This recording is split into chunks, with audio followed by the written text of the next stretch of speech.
Court will please come to order. There's a quorum present, and all the court members are present, and all of our legal notices have been duly posted, and the court's duly called. Is there a motion to adjourn court for the September term? Second. All those in favor signify by saying aye. Aye. Aye. Motion carries unanimously. Is there a motion to open court for the October term? So moved. All right. Second. Second. All those in favor signify by saying aye. Aye. Aye. Motion carries unanimously. And our invocation today will be given by a guest. Oh, thank you, John. And the bailiff will now open court. All rise. The Dallas County Commissioners Court is now in session for the October 2014 term. The Honorable Judge Jacobs presiding. Please remain standing for the invocation. All right. And our invocation today will be given by a guest of Commissioner Daniel. And before we do the invocation, I would like to make mention that the executive assistant to our court administrator lost her sister yesterday, so please keep her and her family in our prayers as we go through this. But we do have Reverend Jim Matulski here. And Jim brings 30 years of pastoral, liturgical, and spiritual leadership experience, as well as passions for nonprofit development and community organizing to our congregation. He is a friend of the Cathedral of Hope and has been a past guest speaker. He has served churches in Berkeley, Los Angeles, New York, and San Francisco. He was a Merrill Fellow of the Harvard Divinity School and holds a bachelor's degree from Columbia University, a master's from Pacific School of Religion, and an honorary doctorate degree from the Starr King School for the Ministry. Jim has dual standing with the United Church of Christ and is ordained in the Christian Church, the Disciples of Christ, and the Metropolitan Community of Churches. And thank you very much for joining us this morning to lead us in prayer. Thank you, and thank you for the work that you do. Let's pray. God our Mother, God our Father, divine source of all life, bless the work of this court, and bless each one of the commissioners and the judge. Bless them all for the work that they do, for the time that they give, for the improvement of our city and our county. Bless their families. Prosper them, God. We pray for the work that they do here in this place. We are grateful for the work of justice, for the awareness of race, class, gender, and the opportunity we have in this city to model something for the whole world about justice and equality. We pray for victims of domestic violence, that in this month of domestic violence awareness, they will find justice and security, vindication and protection. We pray for those who are sick, and we especially pray for Thomas Eric Duncan and his family, and all people who are affected by Ebola. God, we pray for the best possible medical and scientific help. We pray for your healing presence, and we pray for an end to stigma, discrimination, anything that increases the isolation of people who are sick. Give us calm minds, God, and remind us of our commitments, all of us, to each other as human beings, not to fall prey to fear or to panic. We pray for an end to Ebola here and abroad. Bless all the work of this commission, God, these commissioners, and help them to feel your love for them in everything, and help us to feel your love for us, for all people, regardless of who we are and because of who we are. We commend everything to you, everything here to you, God, in the name of all that is holy. Amen. Amen. Thank you.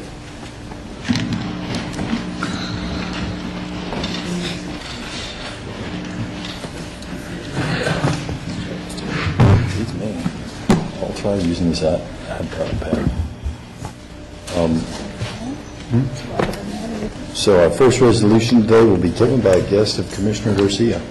Thank you, Judge, colleagues, members of the audience. Today is a very special day. As we start Domestic Violence Awareness Month, I have the opportunity to present this resolution, and it's special for me, and I'm going to ask the group to start moving forward to the podium, all the people that are here, to, receive the resolution.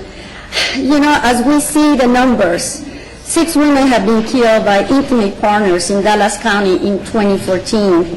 And sadly, Dallas County has had the highest per capita intimate partner female murder rate in the state in 2013.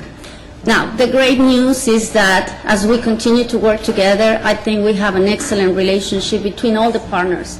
And I want to commend all of you for being here today. Also Mayor Rawlings for his efforts on this cause. I think that the District Attorney's Office and all of you that are in the front lines have continued to work together on this issue, and we're not going to let it go. As the past chair of the Dallas Domestic Violence Task Force, it's great to see so many faces. Thank you all for keeping us, aware of the need that we have for the District Attorney's Office to continue to be in the general fund. I want to thank Ryan Brown and all of you that made possible that, because it couldn't happen, and when you are based on grants, sadly, creates, some kind of partial funding, and this time we're totally funded. So I think the commitment of Dallas County, my colleagues, and of course, all of you is there, and we will continue to fight domestic violence. The resolution reads as follows. Whereas Domestic Violence Awareness Month evolved from the first day of unity observed in October of 1981 by the National Coalition Against Domestic Violence. In October 1987, the first Domestic Violence Awareness Month was observed. The same year, the first national toll-free hotline, 1-800-799-SAFE, was created. And whereas domestic violence is a pattern of behavior involving abuse by one person against another in a domestic context, such as in marriage or cohabitation, it can also take a number of forms, including physical, emotional, verbal, economic, and sexual abuse, which can range from subtle, coercive forms to marital rape and to violent physical abuse resulting in injury, disfigurement, or death. Whereas victims of domestic violence may be trapped in aggressive situations through isolation, power and control, insufficient financial resources, fear, shame, or to protect children. As a result of abuse, victims may experience physical disabilities, chronic health problems, mental illness, limited finances, and poor ability to create healthy relationships. Children who live in households with violence are much more likely to continue the legacy of abuse when they reach adulthood. Whereas physical abuse of a spouse became illegal in the United States in 1920, but it wasn't until the 1970s that attention to domestic violence began to be drawn by the women's movement. In spite of many efforts to stop domestic violence, it continues to be a major concern worldwide. And whereas, according to the Domestic Violence Task Force of the Dallas Police Department, there were 26 domestic violence murders in 2012 as compared to 10 in 2011. DPD receives 20,000 calls regarding domestic violence every year. Nationwide, 1 in 4 women will experience domestic violence during her lifetime. Annually, women experience more than 4 million physical assaults and rapes because of their partners, and men are victims of nearly 3 million physical abuse assaults. And whereas, although these statistics sound discouraging, domestic violence is a public health epidemic that can be prevented with education, support, and advocacy.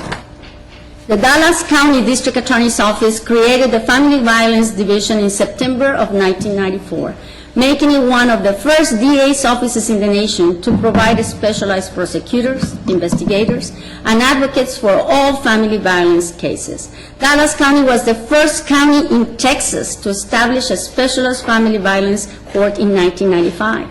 In 1999, a second court was established. Currently, Dallas County has 2 misdemeanor family violence courts and 1 felony domestic violence court, which initiated on January 17, 2014.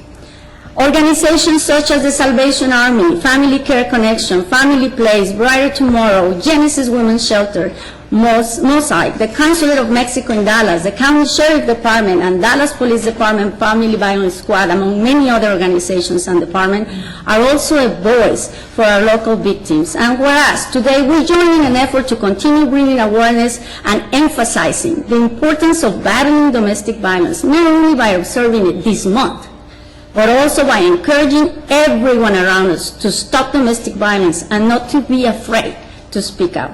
Now, therefore, be resolved that the Dallas County Commissioners Court does officially recognize October as the National Domestic Violence Awareness Month and appreciates all the different organizations that combat domestic violence and encourage everyone to help change the fact. Speak up, speak out, and make difference for victims of domestic violence. And I so move. Second. All those in favor signify by saying aye. Aye. Aye. Motion carries unanimously.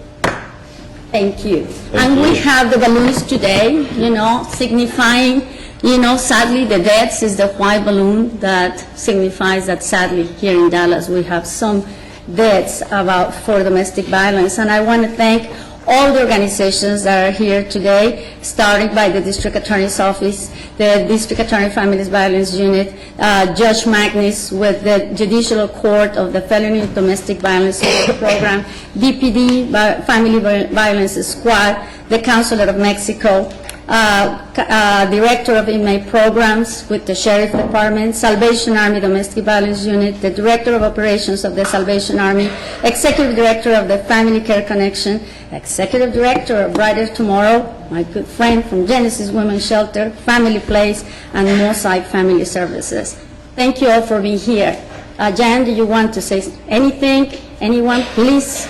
I would be happy to. Dr. Garcia, Judge Jenkins, and the county commissioners, thank you very much for your recognition of October as Domestic Violence Awareness Month. I speak on behalf of all my colleagues here today to ensure that you all understand that we are working day in and day out to create a county from the assault, from dispatch to disposition. We know that standing together and standing with you, we can make a difference in this county. Thank you also for your recognition that although Domestic Violence Awareness Month is 1 month out of the year, for a victim of domestic violence, every month, every day is Domestic Violence Awareness Month. Thank you for standing with us. It truly makes a difference. It makes our county safer. Thank you. Thank you, Jan. Anyone from the DA's office today? Good morning. Thank you, Commissioner. On behalf of the DA's office, we want to thank each and every one of you commissioners for making domestic violence a priority. As you know, our department is largely, or had been, funded by grants. And this year, you made it possible to take away the uncertainty from many of our employees who are on grants, and you made them permanent employees, thereby saying to the county and the nation that you are a leader in domestic violence, that you prioritize the end of domestic violence. And on behalf of all these hardworking people in the DA's office, who I might say are always number one in dispositions and number of trials and convictions, we've got the best DA's department addressing domestic violence in this country, and I thank you for supporting us financially and all other ways that you have. Thank you very much. Give your name for the record and who you are. Oh, I am Tammy Kemp, the Administrative Chief of the Family Violence and Child Abuse Unit of the DA's office, the best unit in the DA's office.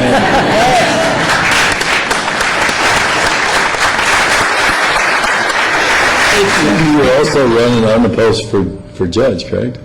Yes, I am. I am the judge-elect of the 204th Judicial District Court. I'm looking forward to continuing to address domestic violence, child abuse, and every other plague that blights our criminal justice system.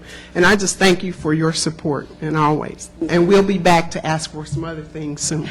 Now, I also see in the back Ms. Yolanda Lara with the Sheriff's Department. Ms. Lara, would you want to say a few things? Ms. Lara and I have the opportunity to serve with the Dallas Domestic Violence Task Force, and it's just amazing that here we are, Ms. Lara. Here we are. I am pleased to announce that for the first time, the Dallas County Sheriff's Department has partnered up with a program called BIP, Batters Intervention Prevention Program, which is being brought to us through community volunteers at no cost to the taxpayer. And BIP is offered their curriculum to us in both English and Spanish, which has been certified and accredited through DJ and CJAD. So they will be delivering that bilingual curriculum to us starting Monday. So we're very, very excited about that. We have our first class ready. We did an announcement throughout the jail. We have our first 24 men who have volunteered into that program. So we look forward to a big, big growth and a positive outcomes with that. Thank you to you and the Thank you for all that you do, every one of you, from the various parts that your various chairs that you sit in, because it most definitely is something that has to be paid attention to. And by this example, yes, we are paying attention and doing whatever we can do to bring it back to Thank you. the situation. Thank you all for this.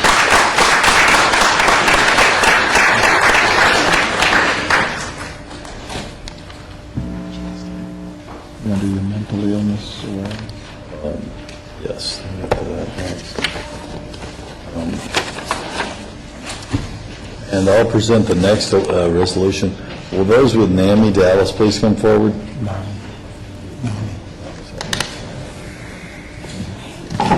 Multitasking poorly today. Yeah, none.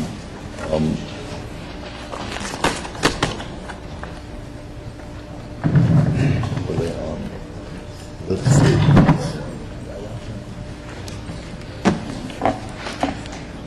Hello, my name is Sherry Cusmano, and I'm the president of NAMI Dallas. Good to see you.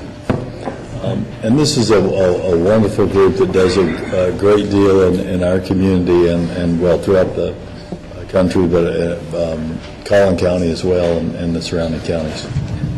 Whereas 1 in 4 adults experience mental illness every year, and approximately half of the chronic mental illnesses begin by the age of 14, 75% by the age of 24. Whereas mental illness includes major depression, bipolar disorder, schizophrenia, anxiety disorder, post-traumatic stress disorder, attention deficit hyperactivity disorder, and borderline personality disorder. And whereas mental illness is a treatable medical condition affecting the brain and requiring the same concern as cancer, heart disease, diabetes, and other illnesses. Whereas scientific research is constantly working towards breakthroughs in the understanding of mental illness, resulting in more effective treatments to allow people to reclaim full and productive lives. Whereas misunderstandings exist about mental illness and social culture, often wrongly imposes a stigma on mental illness that discourages people from seeking help when they need it. And whereas everyone can make a difference in helping to improve the lives of individuals and families affected by mental illness by increasing awareness of the treatment for this condition. Now therefore be it resolved that the Dallas County Commissioners Court does hereby proclaim October 5th through 11th, 2014 as Mental Illness Awareness Week in Dallas County to increase public awareness of mental illness, promoting treatment and recovery. We further commend the National Association of Mental Illness Dallas, Inc. for its essential work in this area, and I so move. Second. All right, we got to race for the second. I don't know who got it. You make the call. I yield. All right. So we're going to have a unanimous on that. All in favor? Aye. Motion carries unanimously. Would you like to say a few words? Sure. Thank you for your words, Judge Jenkins. And we really appreciated you coming to our kickoff luncheon for the NAMI Walk this year. We have really felt the support of this Commissioner's Court in so many ways for our mission of providing education, advocacy, and support for people with mental illnesses and their family members. I got a call from a family member who was grieving this week saying, NAMI saved my life. Thank God I got into NAMI before this catastrophe happened, and I won't get into the personal details of this individual's tragedy, but I will say that the rewards of this work come back to us every day through comments like that. We are supported wholly through contributions and donations. We're a 501c3 nonprofit organization, and we do some grant writing as well. But through organizations like NITBA, Commissioner Garcia, and through the BHLT, which Commissioner Price and Commissioner Daniel both lead for us in a very strong way, we feel the support of this court. Through some of the words you said last year, Commissioner Cantrell, we felt your support. So to me, that is an amazing thing when you have a county government that stands behind you the way that you all do and behind this cause. So I thank you for that. Well, we thank you. You're doing fantastic work.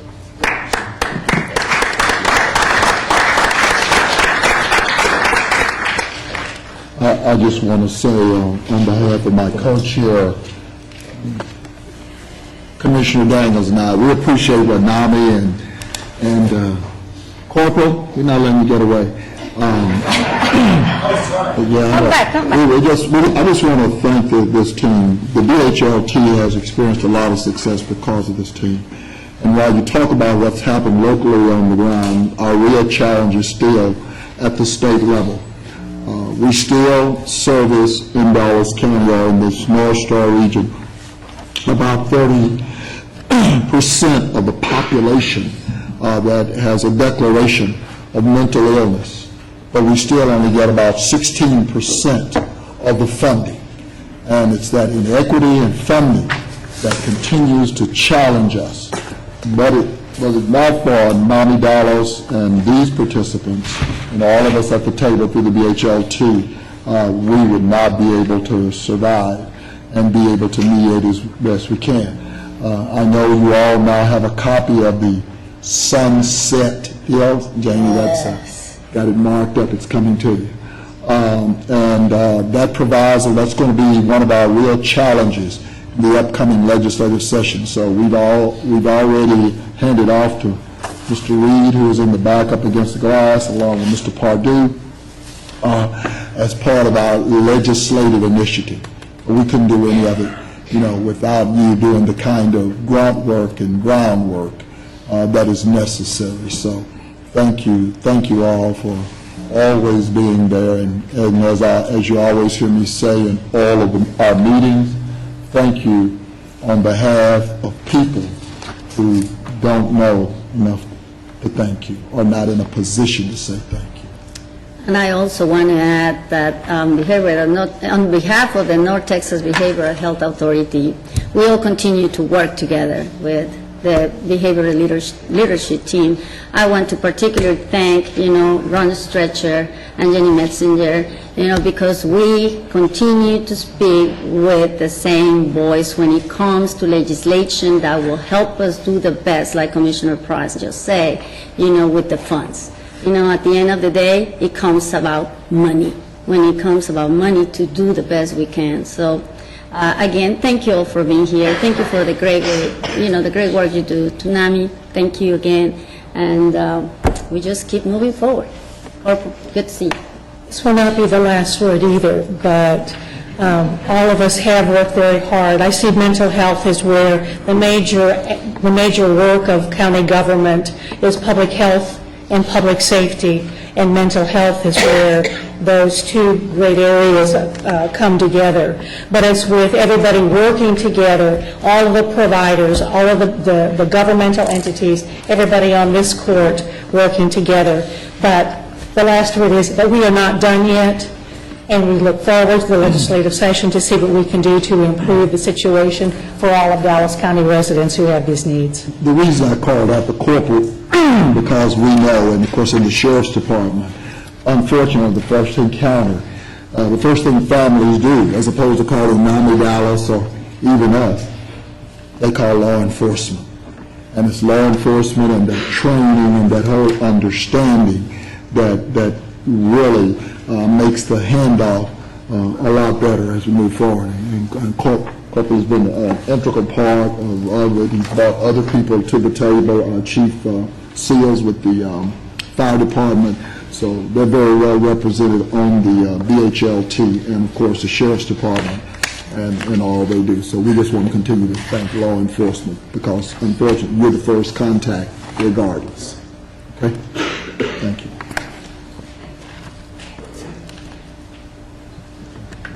All right, and the next thing we have is our consent agenda. Is there a motion on the consent agenda? So moved. Second. Ms. Porter, any payments?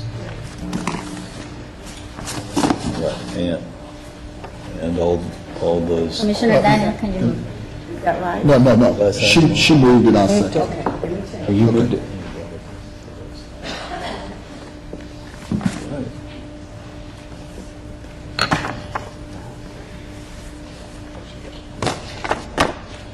Got it. All those in favor signify by saying aye. Aye. Opposed signify by saying nay. The ayes have it unanimously. Next, I'll take a motion on court orders J1 through 30. I'll move court orders J1 through 30. Second.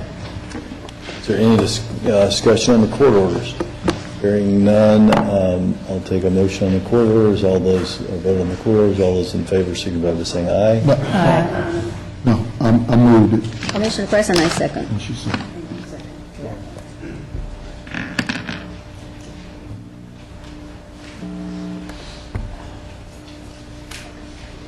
Okay.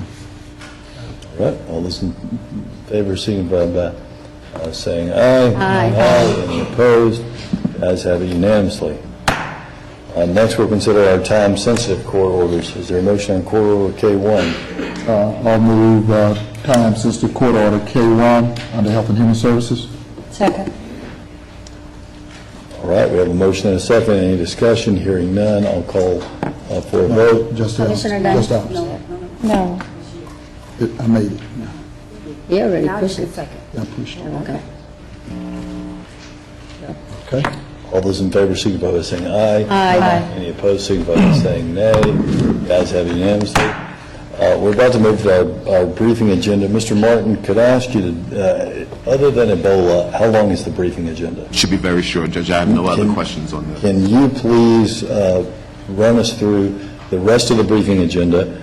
I'd like to stay for as long as I can on the Ebola update. If anyone has any questions, and I've got to leave. So can you run us through the other I'll parts, run and then through we'll do the Ebola next? I'll run through the agenda items, and then we'll get to the Ebola, and then we'll... Let the record reflect, I think under Robert's Rules of Order, move motion to suspend the agenda. And I second. It's just a presentation. That's fine. We can do that. All right. We got a motion and a second to suspend the agenda. All those in favor, signify by saying aye. Aye. Aye. Any opposed? All right. So that motion carries unanimously. We'll do the Ebola update then, and then we'll come No, back. no, We do the briefing. We're just clarifying it in case somebody thought that wasn't a presentation, it was a briefing or whatever. So we're just clearing up the record. Okay. Okay. Item 2 is the First Administrative Judicial Region. That item was approved in Court Order 1. Budget. Item 3, authorize a fifth supplemented position for the Texas A&M AgriLife Extension Service to return to a staffing level of fiscal year 2011. Item 4 is recommends a double fill for the Senior Secretary position in the Domestic Relations Office for 15 days. Item 5, North Texas Auto Theft Task Force authorized a lease extension with Pacifica and Sons, Inc. for 1 year, September 1, 2014 through August 31st, 2015. Governmental Affairs approved Commissioner Daniels' continuing education credits. Health and Human Services, Item 7, authorized Dallas County Health and Human Services to enter a service agreement with Trustcom, Inc. for the provision of network satellite connectivity for 1 year. Item 8, Atmos Energy, approve acceptance of the payment from Atmos Energy in an amount of $3,000 for gas line repairs performed for Dallas County Health and Human Service clients. Item 9, TXU, approve acceptance of TXU Energy and disbursement of $94,000 from TXU Energy for utility payment assistance. Item 10, approve acceptance of Atmos Energy administrative payment in an amount of $1,000 to offset expenditures for the program. Human Resources, Item 11, recommends adding hearing aid plan benefit with medical benefits adjustment and maximum hearing aid device plan benefits for $1,000 per year every 4 years. And this is something, Mr. Martin, that we didn't have before. It went to PBC, which Dr. Taylor is our chair. Dr. Taylor, would you like to add something to the record about this?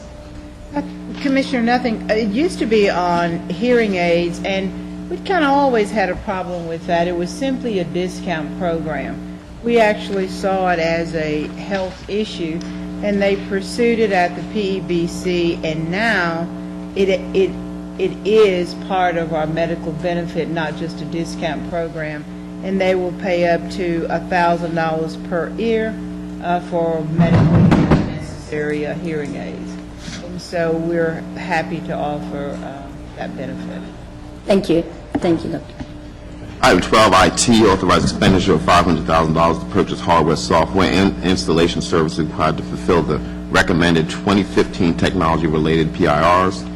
Item 13, Office of Information Technology recommends approval of social website request. Juvenile, item 14, approve the Juvenile Department's request to accept grant award for enhancement to juvenile drug court.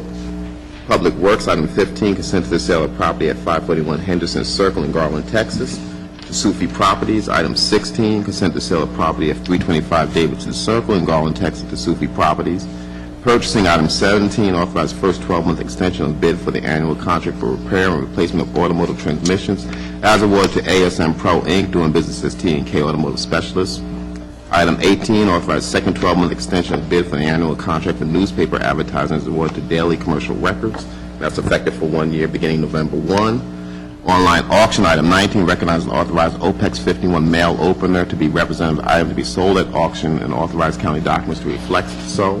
Mr. Brown has a few bring-ups, and that, Mr. Brown? The first bring-up I have is Monica Atsa from the tax office will be attending a records management training in Denton tomorrow and will be requesting mileage. Second one is facilities management requests to award to Snyder Electric the replacement of 3 VFD variable frequency drives for the secondary water pumps at the Frank Crowley Quartz building. 2 of them have failed. They'll be funded out of 196 Energy Management Project in the amount of $81,395. Next, I would like to do an amendment with the Oriental Building Services for 2 months in the amount of $9,578.02 to add additional cleaning to the records building because of a rodent problem. In addition to that, we would like to contract with Protex Services for $6,000 for 5 days a week, 2 weeks of a technician to be on there to handle the rodent problem. The rodent problem is going better. It's going much better. We've got a great plan in place Mr. Bazan put together, and they're doing a great job addressing it. We just need additional help to address it, and that's why we need Protex on the ground 5 days a week during business hours, in addition to additional cleaning. Thank you, Let's have a Mr. safe environment for all of our I employees. agree, Doctor. I agree. Thank you, Mr. Morgan. Thank you, Mr. Basan. I mean, at least we have a plan. Yes. At this time, we'll turn it over to Director Thompson and Judge Jenkins for the Ebola update. Mr. Thompson. Before you do that, come on up, Zach. I think first we need to establish a couple of things. One, we're going to give an update on the situation, so I'll turn it over to the chair of our Public Health Advisory, Commissioner Yeah, Price. there's a couple of issues that are kind of looming out there that we really need to kind of get straight. First of all, there's some issues with regards to this whole Ebola deal as to whether or not there are some security issues and whether or not it rises to the level that I need to inform the court with regard to some security issues with regards to this matter. Well, if you have any concerns, if you got some concerns, please give them to me, and we'll push them up to the ICS and deal with them. I can give you an update on what security is. Is that what you're asking? You want to? No, there are some issues that have arisen, Judge, and I just... well, then, under matters of security, and I'm going to need you to talk to us at ICS about that before... I guess you're free to do whatever you want to, but in the interest of keeping the public safe, we'd ask that you use the ICS command and just talk to us. Well, I just want the rest of the court to be aware. Okay. I guess I need to make certain that what we have on the agenda is a briefing presentation on Ebola. I don't know what those security issues are. I don't know if they're action items or I don't not. either. Nobody does. That's but I'm just telling you, it in my opinion, rises to security, and I just wanted to know the court, it's on the agenda, and then you can make that determination once we go in there. Okay, I'm sorry. So you want to go into executive session under right. security Exactly. Exactly. related matters? We can proceed here. We can proceed here, but there is a security matter. Certainly. And because it's posted, I'm just alerting the public, there is a security matter, and that we can discuss it. And then we can make it... Session. Right. Yes, sir. That sounds an appropriate way to handle that. Okay. Number two, with regards to, first of all, I want to thank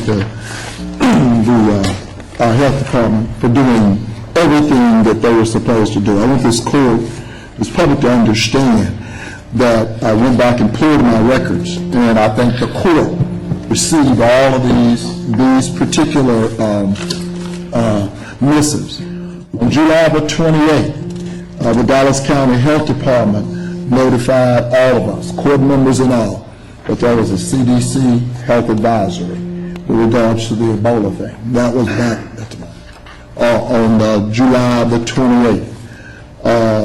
In addition to that, on August the 8th, the Dallas County Health and Human Service Department notified all court members and all with regards to Ebola testing algorithm.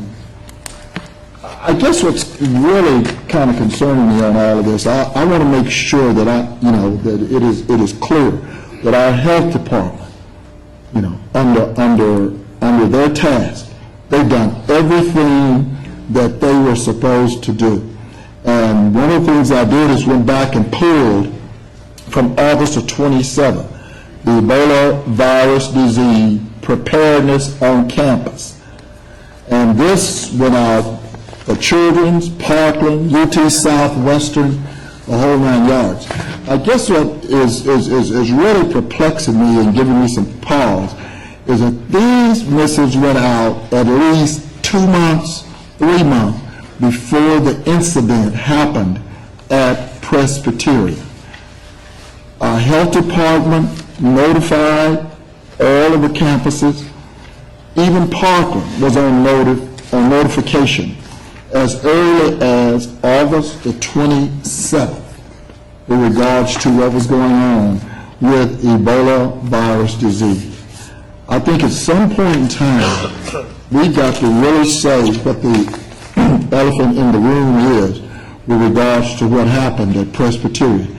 Now, I know anybody else can say this, and I'll disclaim it strictly. But we know why what happened at Presbyterian happened. And it's historically what has happened in this community. If a person who looks like me shows up without insurance, they don't get the same treatment. I just want to make sure that our health department does not get tasked with the fact that somehow they have not done what they are supposed to do, what they're charged with doing. And I know you're going to talk about Ebola and 3,000 deaths and all. Well, I just want the court to know the top viral diseases associated with death in this country. It is flu season. In 2010, 50,000 people died in this country from flu. In 2011, 53,000 died. Only 3,000 have died in West Africa. And so I just want to make sure that at the end of the day, when we get through going through all of this, our health department has done what they're charged with, and make sure that somehow they don't wind up getting the brunt of what's going on. We know what happened over Presbyterian, and whether you say it or not, I'm very clear. So that's my commentary, and Mr. Thompson. Go to the closed session and then do the briefing. Let's do the closed session first, and it's no disrespect to the health department. I may not be able to stay for the entire PowerPoint, but we've been in good communication. I know the work that you're doing. I'm going to stay as long as I possibly can, but let's go do your question. Fire Marshal is joining us. Fire Marshal needs to join us, yes. All right, so we're going to adjourn to closed session as authorized by Chapter 551 of the Texas Government Code as previously posted. Any action as a result of the discussions in closed session will take place in the subsequent open session. We'll begin that closed session immediately. Oh, thank you.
Ryan, let's go to the next slide. Some of this information has already been covered in terms of the patient timeline. We'll go to the next slide.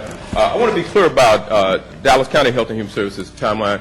I don't know, I never talked to this morning news reporter on it shortly, but in terms of our timeline or who is reporting that, we found out about this on September 29th, Dr. Perkins and myself. That's when we were notified. The next morning, we turned around and discussed this with Commissioners Court with the information we had. There's not been any delay in our discussion. And I also want to correct in terms of the close to 20 years I've been here, we followed up on every situation. So it didn't start in 2004. So whoever's writing this, they'll need to get it correct. Also, in terms of the confirmation that came later on that same day in terms of the CDC confirmation, and then Dr. Perkins and I delivered the control orders on October 1 to the individuals at the apartment complex. Ron, let's go to the next one. Again, you'll see our efforts as it relates to Dallas County Health and Human Services. We've developed information in English and Spanish. We're looking for additional information as it relates to other languages that are being spoken at the apartment complex. So we're working on that. One other bullet I will point out, I want to thank Dr. John Carlo. He has offered, along with the Dallas County Medical Society, to respond to citizens' questions about Ebola. I know I got 100 emails in my box, and forgive me, citizens, for not responding. But Dr. Carlo, he's been busy. Yeah, that's for him. And Dallas County Medical Society has offered to assist us in that, and we appreciate that offer and looking forward to working with Dr. Carlo and the Dallas County Medical Society.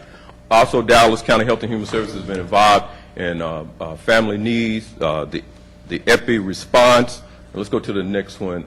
I'm going to turn it over to Dr. Perkins, and then we only have 2 quick slides, and then we'll be out. Thank you, Director Thompson. In regards to the active cases of Ebola in Dallas County, there's one. That person is currently being hospitalized at Presbyterian Dallas. In regards to the close contacts and those that are considered high risk versus moderate to low risk, there are 48. 10 of those are definite contacts as far as exposure to patient 0 at the hospital here in Dallas, and 38 are considered moderate to low risk as far as developing symptoms. We're still monitoring those patients, or excuse me, those citizens at this time, and at this time no one has shown any signs of symptoms or of infection with this particular virus. So we're continuing to monitor the situation. This is a critical time this week because on average it takes about, if most people start to show symptoms of the disease, it's around 8 to 10 days. However, it can be as soon as 2 days to 21 days after exposure. Thank you. I want to thank Erica, our PIO, for developing our webpage on Ebola information. Ron, let's go to the next one. I think it should be the last slide. Let me close with this, 2 points. We moved from talking about the first diagnosed case in the U.S. and everybody on task, then the next week, that's usually how it goes. It looks to who dropped the ball. So we got that concept.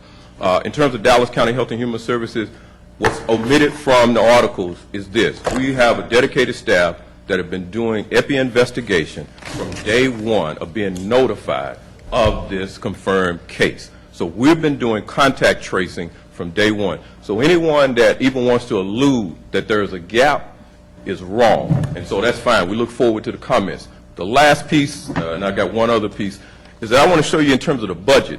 When you look at what DSHS provides to us, which is 60% of our health budget, Dallas County citizens provide 39% of our budget. And then when you look at what CDC contributes, so look forward to a request that we will submit to the CDC to support our health division in additional staffing. Last piece, I'm going to ask that this information be forwarded to the ICS, that there be an assessment done on the apartment building by the CDC. So again, Dallas County Health and Human Services, along with the fire marshal, will ask that there be an assessment done on the apartment building area where those individual contacts were identified by the CDC. We will forward that to the ICES for further review. And thank you for your patience. Thank you for supporting our staff. And our staff have been going, you know, it's really a disservice. And it's really an affront. If anybody has a comment, I got the national, it's the local. If you make a comment where our staff have given up their families giving up their time, giving up sleep to follow this particular case, to even try to insinuate that there was a misstep. There was no misstep by Dallas County Health and Human Services staff, and I will defend that.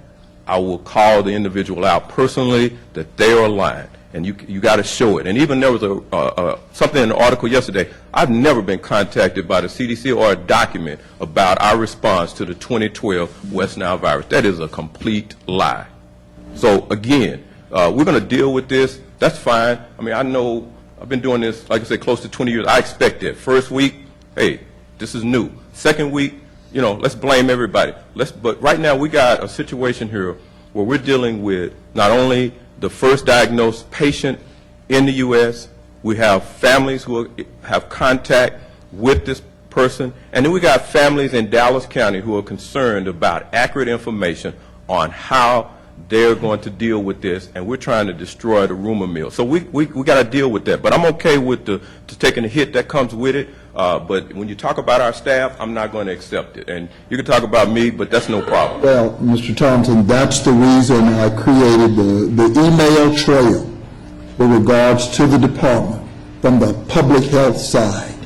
And you've warned this community, this medical community, ever since first one in July, second in August, at least a month before this first case hit.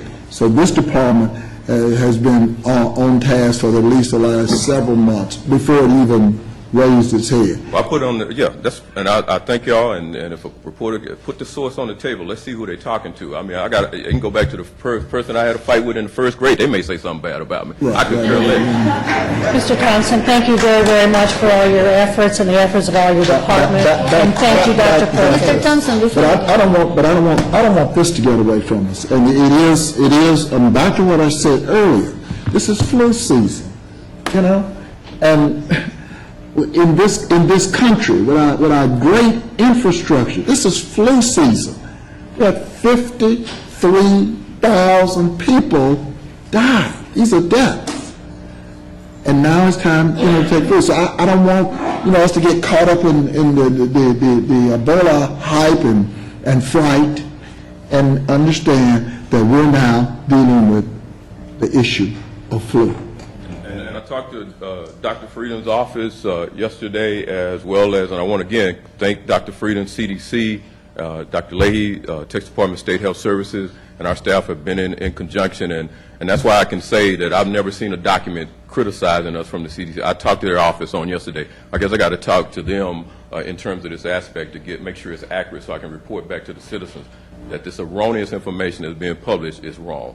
And another thing, Mr. Thompson, that I just want to add is the continuing education. Not only, educating, I know Beaker Meadows has one of the most diverse populations, in the city of Dallas, when a lot of languages are spoken. And I know that I got a lot of requests from the Spanish media. My staff has done some of the translations, and I want to thank them for that and been working with you.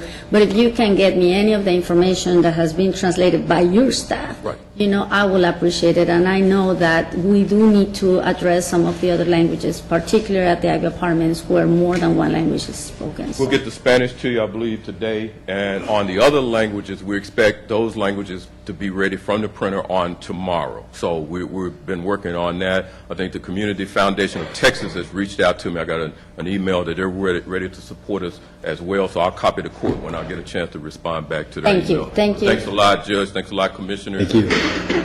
And the message is, we are controlling this. We have to be aware, like Commissioner Price, that we're coming into flu season, and some of these factors are going to be related. But as we know, the process is moving forward. Thank you so much to the Dallas County Health and Human Services Department, as well as Fire Marshal. Thank you for helping with Dallas County's safety. Yeah, thank you. On that, I understand, people are passionate about their jobs, and I concur that everyone is doing their very best. In this incident command, what I've done is kind of torn off the rearview mirror. I'm not interested in doing a analysis of the past. I'm interested in getting better every 15 minutes to make sure that we contain this this virus and that it doesn't spread.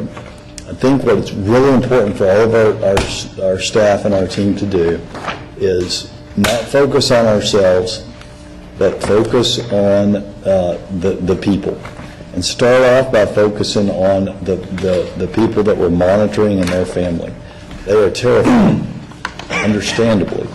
They're afraid they might contract this disease, even the low-risk people.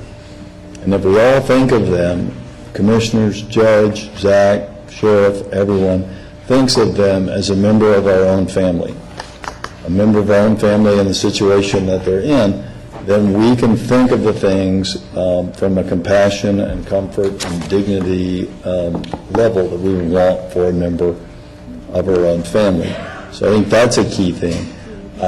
I think the media, the local media, I've been proud of the face that you have put on Dallas. There are a lot of people who are afraid right now, and that's okay. And emotions are okay, but the science is clear. Unless you came into contact with a person who was symptomatic with Ebola, you have a 0% chance of contracting Ebola from being around a person who, even if they had contact with Mr. Duncan, if they are asymptomatic, if they don't have a fever and they don't have symptoms, they cannot transmit Ebola. We know a great deal about Ebola. It's new to America. It's not new to the world.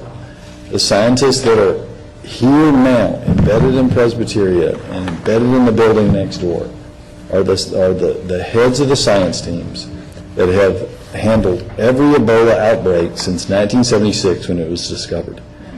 And they want you to know, and we need to keep getting this out, and the local media is doing a great job of getting this out. There is a 0% chance of you contracting Ebola from going to school or from going about your daily life. The danger of people contracting Ebola is the danger to the healthcare workers who've come into contact with Mr. Duncan and the other people who've come into contact with Mr. Duncan. It's kind of similar to some other things that we've talked about. All of these people are made in the image of God.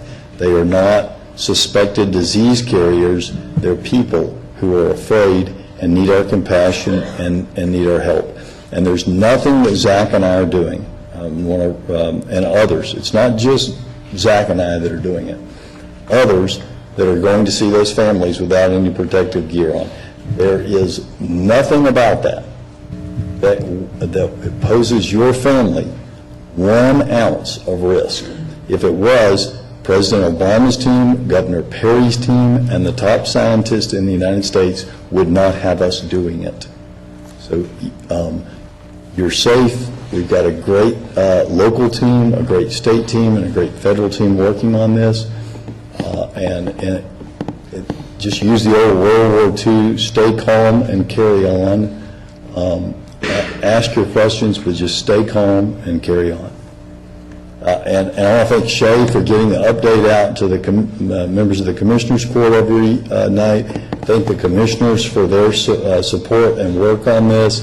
Lupe Valdez and the Sheriff's Department for the great work, particularly yesterday and the day before yesterday, that they did. And of course, everyone over, Homeland Security and Emergency Management, the incident commander on this is Doug Bass, the Chief of Emergency Management, and the deputy on that is Roderick Jones, and between those two guys, they're putting in 16, 20-hour days, as is everybody else over there. So great job, all Dallas County employees. Let me mention 2 of Zach's employees that I've just kind of been blown away with how good they are. Wendy Chung, who I knew from West Nile virus, who's the chief epidemiologist, and then Emily Hill, Emory Hill, who I hadn't really gotten to know before, but was out with us on a surveillance, and I got to see her work up close, and they care about people, and they are the true heroes. The heroes aren't people who have zero risk and are driving somebody down the road. That's not a hero. The heroes are the people that are keeping you safe. That's those EPI teams that are out there finding every contact that could have come into contact with Mr. Duncan, and making sure that they're monitored so the disease stops there and your family's safe. Thank you. They work for Dr. Perkins, who's our top doctor. Okay. All right, and we've got some speakers. I'm going to attend to something, and Commissioner Price, I'm going to yield to you to chair the committee. I may be able to come back for a closed session. Okay, let the record reflect. Oh, I'm sorry. Before I yield, let me do this. No action was necessary as per the closed session. The item met the test for discussion in closed session. Right, and now I'm going to yield to the senior member of the court, Commissioner Price, to hear the public speakers. Okay. The bailiff, please read the rules for decorum in regards to the speakers, please. All Commissioners Board attendees are hereby advised that this meeting is conducted in accordance with the provisions of Dallas County Code, Section 74 and 71. Visitors and registered speakers are ordered to perform at all times. Personal, profane, or slanderous remarks without appropriate will not be allowed at any time during the public meeting. Any and all clauses be kept brief and observance of time constraints. Disruptive visitors and/or registered speakers may be removed and are subject to the penalties provided in the State of Texas Penal Code Sections 38, 13, 4201, and 4205. Registered individual speakers are limited to a maximum of 3 minutes, and the maximum discussion on any topic is limited to 30 minutes. Thank you. The first speaker registered today is Ms. Dolores Phillips. Is Ms. Phillips present? Mr. Dolores Phillips? Oh, there you are. I'm sorry. Hi. My name is Dolores Phillips, address 2385 Sweetwater, apartment 223, Grand Prairie, Texas, 75050. In the absence of Honorable Jenkins, I would like to say thank you for having me speak before you. Honorable Commissioner Price, this is about, first let me address, a minority wanted to know why and how could I stand here and be in favor of Governor Perry since he has lawfully suppressed minority votes. I have a righteous anger because minority votes are suppressed, but I do not hate Governor Perry. I believe that his indictment was a wrongful indictment. You can't indict someone for exercising their right to veto a bill. It can't be said with absolute certainty that he wouldn't have did the same thing if Ms. Lehman had not been caught drinking, and if she had not investigated his department or agency, he could have made the same decision. No one can say if he would have or not. I don't hate Governor Perry, but yeah, I do believe that minorities' rights are suppressed and that decision must be reversed. But right now I'm here to talk about the most inhuman, well-documented 21st century cover-up here in Dallas, Texas. And when I say white supremacy, people tend to, clam up and say, oh, there go the race card again. If you're tired of hearing about racism, I'm tired of being battled by it, tired of being chased by it, attacked by it, targeted by it. I'm not a slave, and I wish white supremacy here, even more so privately, unbeknownst to any minorities, doing the unthinkable. The media complained of intelligence, the government strong-arming them not to tell the truth about what the government does as far as injustices. The Tea Party had the liberty to speak before Congress to tell of their injustices because I'm black. I suppose that you know that I was born to endure injustices. I don't believe that to be true. In 2009, a call was altered. fast forward to October 25th, 2013, Mayor Rollins gave Corporal Codner instructions to have a meeting with me, 1400 South Lamar, 9 a.m. in the lobby. They took me to Green Oaks. As for the video, they released only part of that video as an ongoing cover-up. The meeting was to resolve the known altered 911 call of 2009. Mind you, in the midst of this, Cedric St. Michael Howard allegedly committed suicide at United Parcel Service. But before his demise, I've seen his crime scene photos. I don't need no pity party. I wasn't born. Your pity party is like doubt. It's all in vain. But in his crime scene photos is that I was forewarned of before his demise, just as two other tragedies before Cedric St. Michael Howard. So I'm standing here before you to say that I allege that Cedric St. Michael Howard demise did not come by his own hands, but it was a mafia hit, and I believe that they thought that we would meet and we would bring this to the forefront of what's really happening in Dallas, Texas. Thank you, ma'am. You're welcome. Yes, ma'am. Thank you for having me speak. Yes, ma'am. Thank you. Mr. Richard Sheridan, please.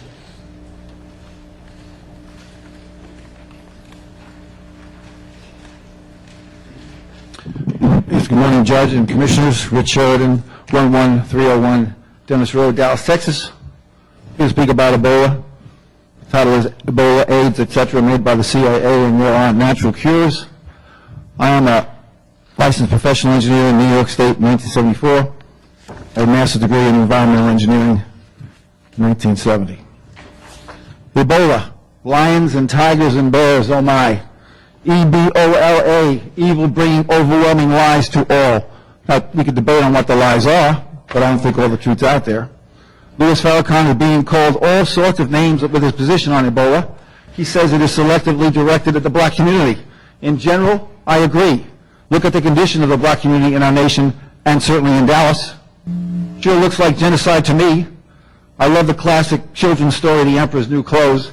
It took the innocence of a child to tell the emperor the truth, which both freed the people he ruled and also freed him. The people proclaimed, oh my God, the child told the truth.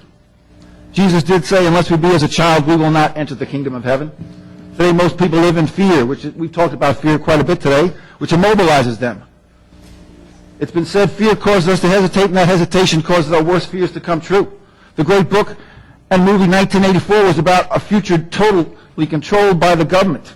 There was nothing one could do or go to that the government didn't control or see. The government demanded total loyalty. Well, sure looks like the 1930s book was prophecy, as there are cameras all around. We can be tracked with our phones, and we can be seen through our computers, and our private computer records are an open book. There is a biological weapons industry in our nation, which is a joint effort between our federal government and private industry. Some names involved in the biological weapons aimed at both the black community and we the people include Henry Kissinger, the World Health Organization, Fort Detrick, Merck, CAA, FDA, AMA, and the pharmaceutical industry, and some presidents. And let me pause. I have great respect for the Dallas County Health Department and for Zach Thompson, who I've known for years. So yes, I allege that Ebola, AIDS, and other strange diseases are man-made and have been put forward by the CIA and covert, insidious agency. The CIA has toppled governments, assassinated political leaders like JFK, and today are instigating for wars in Iraq, Ukraine, Syria, to name just a few. What are some of the remedies for Ebola? And this is something that can be easily put forward. Judge Price, Commissioner Price has indicated a security issue concerned at the jail. Combined with a DLA multivitamin program, high dosages of vitamin C, turmeric, cayenne pepper, colloidal silver, to name just a few, are effective.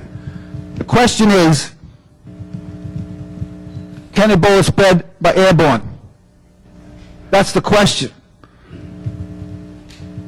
It's coming from the federal government that it's not. Can we believe the federal government today?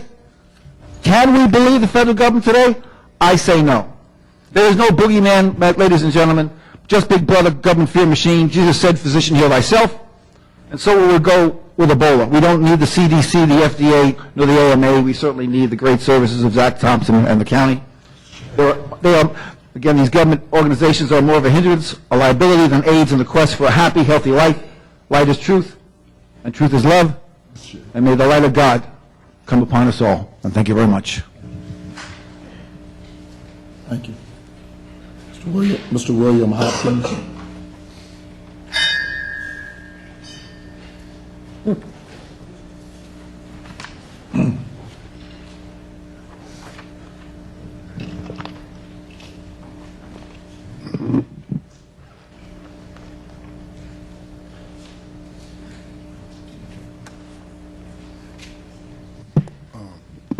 My name is William Hopkins.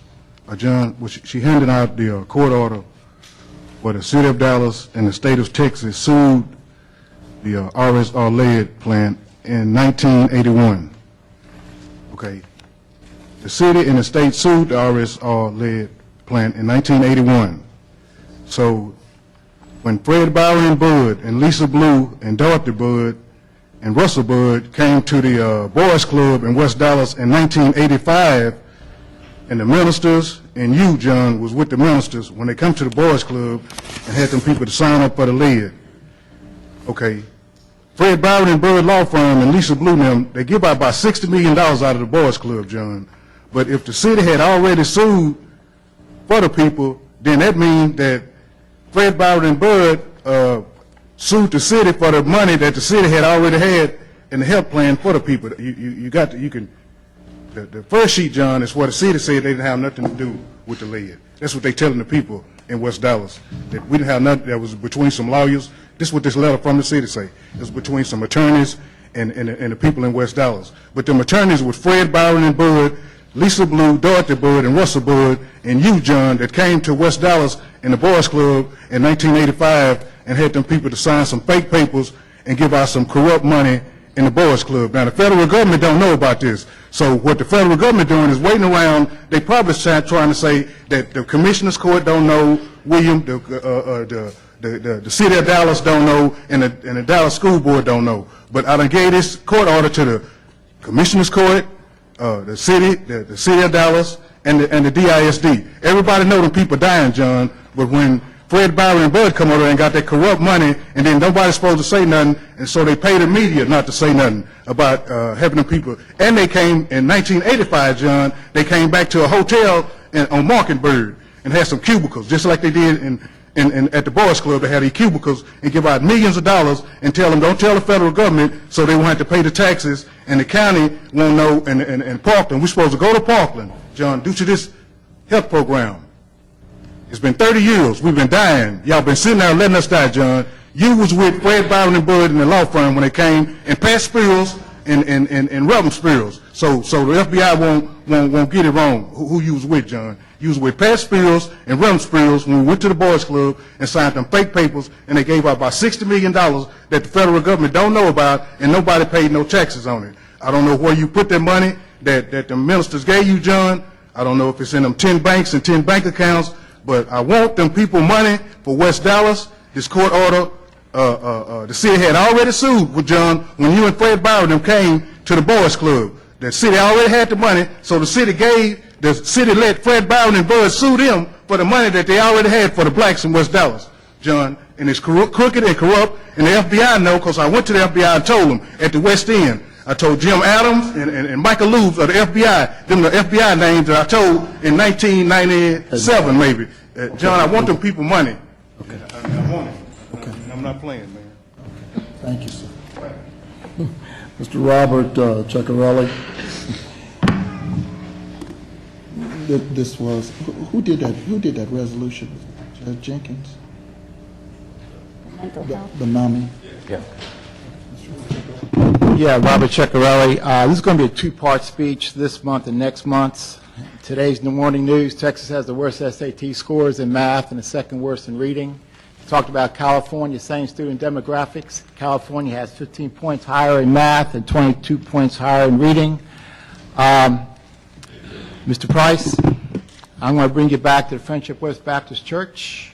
Mike Miles was there, and there was a school council member who put Mike Miles under the bus as far as the lowering achievement gaps between the blacks and the whites. And this person said if he didn't get it better, he would be fired. This person, sir, I'm talking about 4 black political members, this person supported Mike Miles after that. And there was no test scores that showed that Mike Miles was showing the lowering the achievement gap between the blacks and the whites. and it was a 2-day banishment of Mike Miles, and he was on a deserted island, but this one political school board member supported him last year, a couple months ago, for Mike Miles' renewal for a 2-year contract.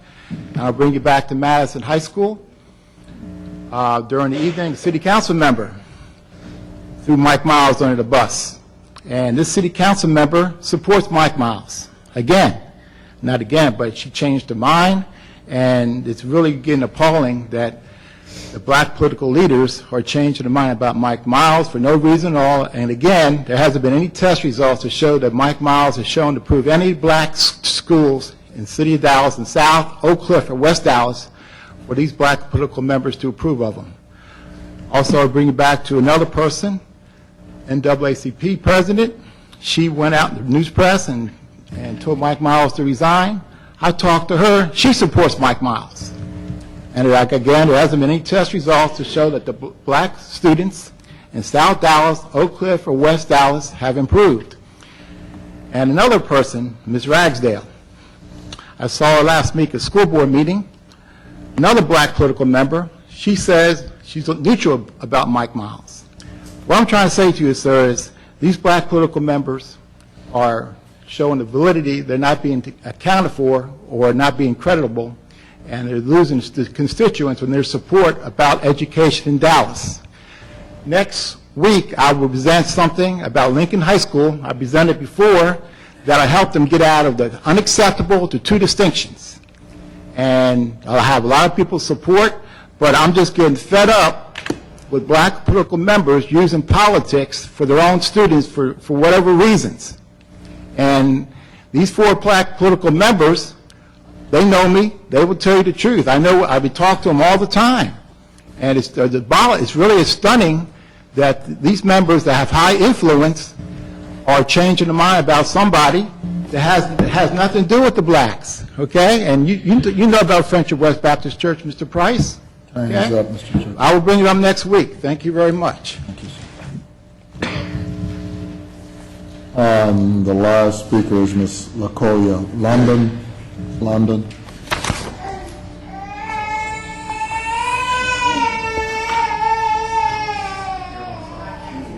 Okay.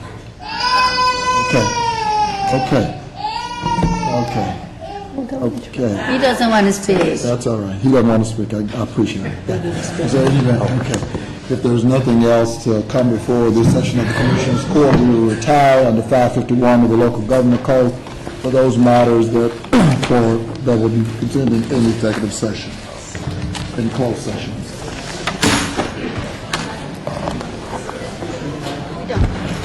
Yes, sir. Did you say?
Ready?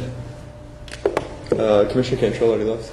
I know. Commissioner Three Cantrell back there. left. Oh, three, sorry. I got to get one of them to come out of there. It's an open meeting. You got a decision? There's no decision. I just got to get one more person to walk out of that room. Then we just gonna, Three of them in there. we just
No matters as per the closed session, court stands adjourned.